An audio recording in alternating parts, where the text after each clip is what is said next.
Steve Lappas joining us on loan from CBS Sports, studio analyst and college basketball analyst, former college hoop coach at Manhattan, Villanova, and UMass. You've done a great job, and I'd been meaning to reach out to you the last couple of years. Every time I hear you in the tournament, and I always go, we should get Steve Lappas on. I love the energy that you have. It's great to see you again, Coach. How you doing? Great to see you, Dan. It's been a long time. I think I go back to, when was the first time I met you? Villanova? Probably Villanova, maybe even Villanova as an assistant coach, as I was from 85 to 88. So probably back then. So you came up with the game plan to beat Georgetown in the NCAA finals. You know what? That was my first year, Dan, as an assistant coach. I came from high school the year before. And people ask me about that all the time. I said, boy, what did you do? I said, well, I was getting the coffee, the sneakers. I was doing all those things in my first year. And I always maintain when people talk about that as one of the great upsets of all time, and I said, I don't think it is. I think NC State beating Houston was a bigger upset. Villanova, you had played Georgetown, and I think you lost by 6 or 8 points. So you knew what you knew the battle. You knew the Big East. You knew Georgetown. And therefore, I don't view it as that big of an upset, even though you guys had to play pretty much the perfect game. How do you view it? Dan, I tell people that all the time. I know, it's great for us that we were part of this greatest upset ever. But you're 100% right. We played them twice that year, lost by 4, lost by 6. The year before that, when I wasn't there, they beat Georgetown, Villanova. Eddie Pickney, as a sophomore, had 22 points and 20 rebounds against Patrick Ewing in a game that was an epic. So we knew, we didn't feel it. Like getting ready for the game, I mean, we knew we had to play well. There's no question. That was an unbelievable team. And let's understand this. We shot 79%. We won by 2. So you know what I mean? That tells you how good they were. But I can't agree with you more. When you play somebody twice a year, we had seen Patrick Ewing 9 times before that. They would have intimidated anybody else they played. And I'll be honest with you, we were happy we weren't playing St. John's. It was a worse matchup for us because we were a matchup zone team, and Chris Mullen was obviously one of the best shooters in the world. Georgetown wasn't a good shooting team. We liked that matchup better than St. John's. You start to look at the all-time greats in college basketball. I don't know if Christian Laettner is the last of the all-time greats because they're not staying 3 or 4 years. It's usually if you're really good. I mean, Cooper Flagg could be one of the great players of all time, but he's just going to be a footnote of a one-and-done at Duke, and maybe they win a national title.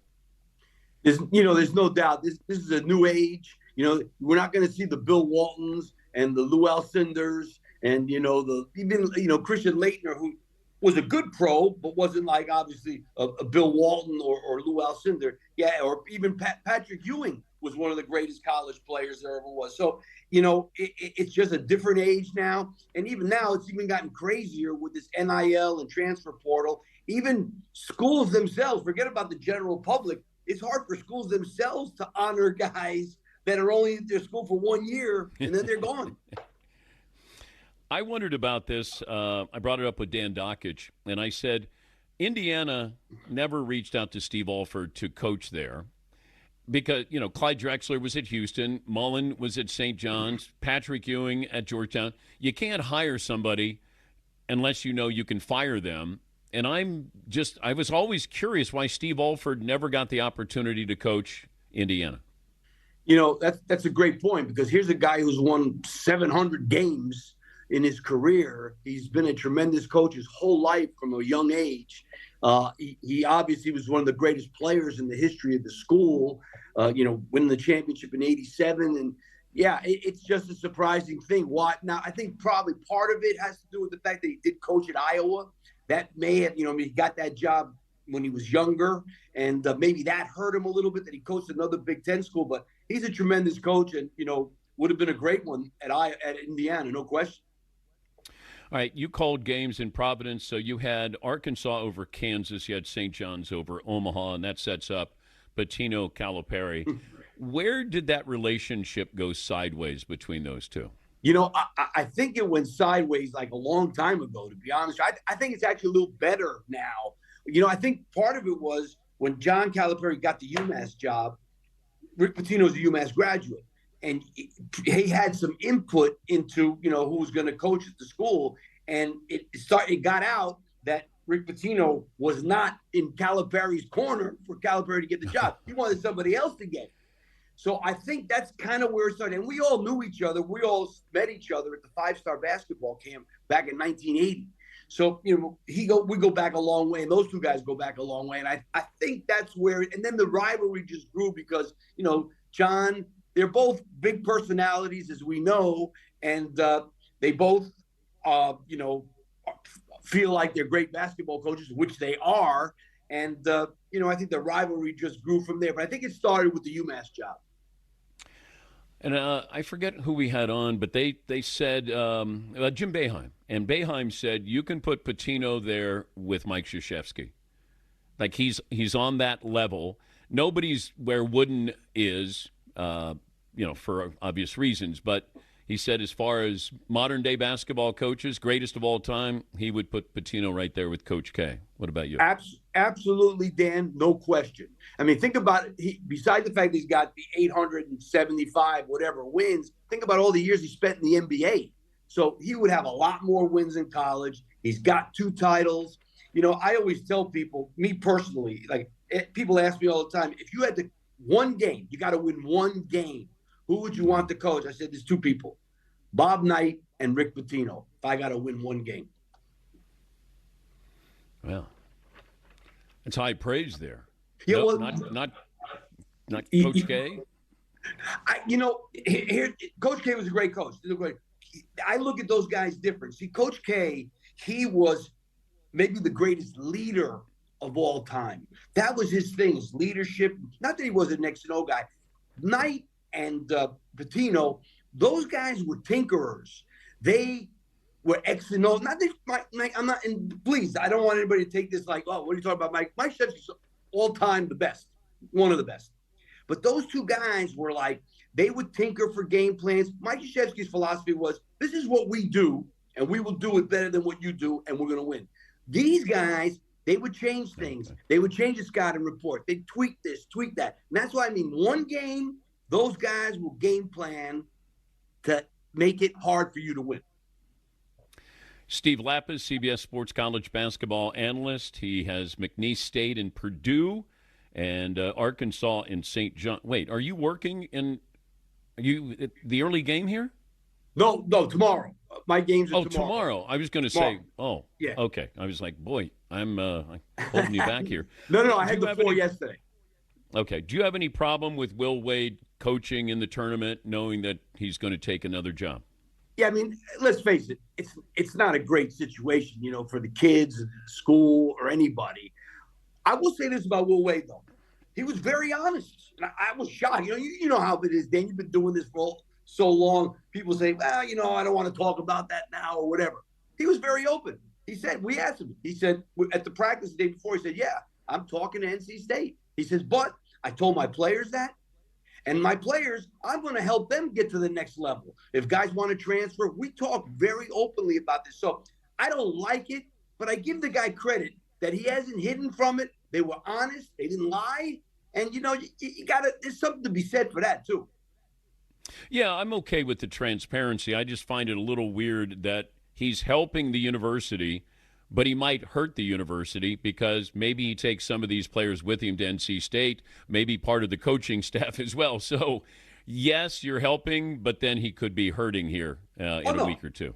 There's no doubt that if we were going to put a scale, which way is worse than the other, there's no doubt that the fact that this came out and that he's going is worse for the school and everybody involved.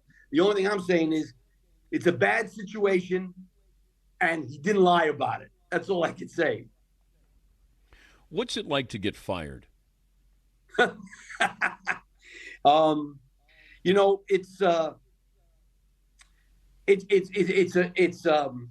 interesting question.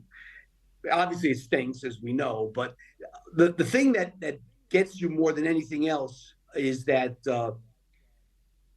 you spend your whole life doing this thing that you think you're pretty good at, and it's kind of been your dream. And then all of a sudden, it could be over. And so you spend all your life from when you're a kid, I know for me, from when I was a kid, it's all I wanted to do was coach, coach, coach. I grew up in New York City, and I coached in high school, JV. I came up the ranks. And then, when that happens, it's a jolt because this is what you want to do. And now you don't even know if you're going to be able to keep doing it. And it's not like, if you're an accountant and you get let go as an accountant, you'll probably find another accountant job unless you were stealing or something. You'll find another accountant job. This business is very small. And, unfortunately, college coaches don't get recycled the way they do in the NBA. So, I had to kind of remake myself, by getting into TV, and it's worked out unbelievable. CBS has been great to me.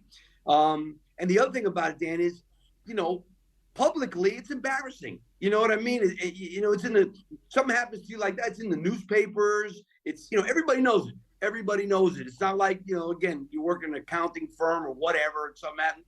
You can not say anything to anybody. Nobody will know. Everybody knows. And let's face it. And I don't think so. I think I got cut short at UMass big time. I think we were on the right road.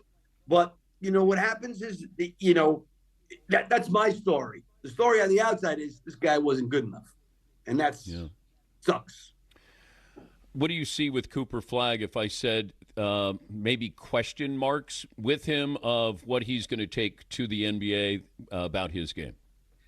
Question marks, boy, it's really hard to find them. You wonder because he's so skilled. We're talking about a guy who leads his team in every category. So, here's a 6'9", 6'10" kid who not only shoots, rebounds, assists, steals, blocks. He does it all. Now, college basketball is different today than it was, 20 years ago. There's no doubt about it. But, I would say, how's he going to hold up physically? If I had to pick something, that's probably where I would go is how's he going to hold up physically? I don't know if you had conversations or you've talked to coaches who've had these conversations when a kid thinks he's ready. I remember talking to Jim Boeheim about this, and he had a player who wanted to go, and he said, don't go. And the player went and didn't succeed, but he said, I'm assessing your talent. Do I want you to go if you're ready to go? Yes.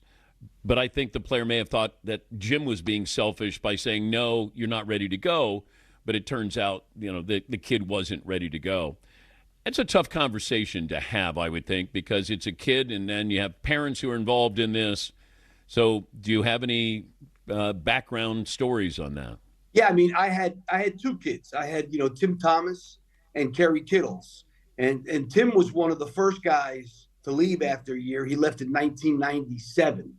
He stayed 1 year. He left. And I didn't think he was ready. And I'll tell you what I told him. I said, Tim, here's the thing. I think you need – because that team that he was on his freshman year, we had three seniors who were really good players who had been there for 4 years and won a lot of games.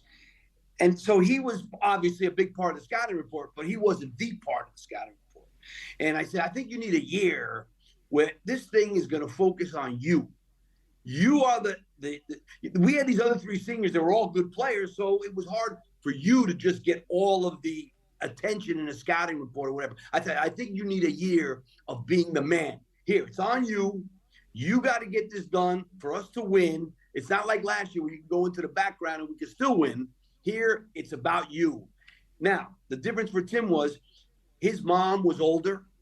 She was cleaning houses, so, from a financial standpoint, he had to go. He wasn't ready from a basketball standpoint. He had a good career. Don't get me wrong. He made a lot of money. I don't know if Tim ever really became – I thought he could be an NBA All-Star. He wasn't. He was a really good player. And I'm not saying that's why he wasn't. But, it's funny, Dan. He came back to me like 2 years later and said, boy, Coach, I wish I would have stayed. Because not so much for the basketball even, but just to be a college kid for another year is not the worst thing in the world. All right, give me the team that could make it to the Final Four where we'll look back and say, I'll be damned, Steve Lappas knew what he was talking about. Maryland. Maryland is a team, and it's kind of under the radar. I could easily give you, Houston, Auburn, Duke, but a team that you got to keep your eye on is Maryland. Maryland's starting five is as good as any starting five in the country. They have no bench. So now, could that get them in the end? Yeah, if they get into some foul trouble, whatever. This tournament, one game, you're out. But you keep an eye on Maryland in terms of what they did. Now you watch, they'll lose today. You know what, Dan? In my house, we used to have a pool every year. Me, my wife, and my 2 kids. I was last every year of the four of us. So that tells you where this thing is at. Yeah, I like Maryland, but I don't like what's going on with the coach and the athletic director there. It feels like both are out the door, and now you're going to face Grand Canyon. And I know you're 10.5-point favorites, but if you're not focused, man, it'll bite you right in the ass. That would be my big concern with Maryland. Well, you know what? That was my concern about McNeese yesterday, and I said it. Look what they did. They couldn't have played any better. So, you're right. And I said the same thing yesterday. I'm not saying it again because of McNeese. They burnt me yesterday. Keep the passion, keep the enthusiasm, and thanks for joining us, Steve. Hey, thanks for having me, Danny. It's an honor to be on with you. Thank you. Thank you, bud.